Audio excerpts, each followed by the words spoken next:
what about what you just heard from Ayen? Any reaction? The biggest skills that young entrepreneurs need to have before even having access to financing is leadership skills. Leadership skills. They need to have a vision. They really need to be able to understand the project, believe in it, and be ready to go against the odd. Because the one thing that you need to know when you go into business in anything, that's resiliency.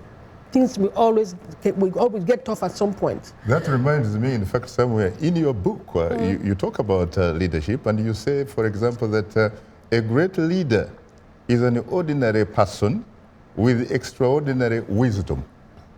Absolutely. What did you mean by that?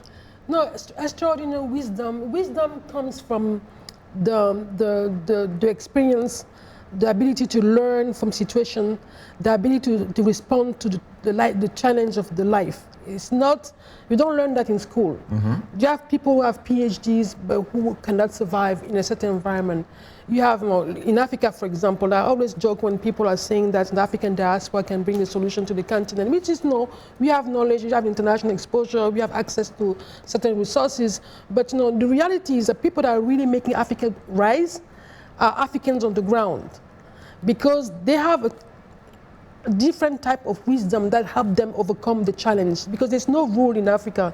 It's easier to do business in America because you know what, you have your checklist you have to fulfill. In Africa, the impossible is possible, the possible is impossible. Survival in that environment shows a great deal of resiliency, courage, and tough skin and wisdom.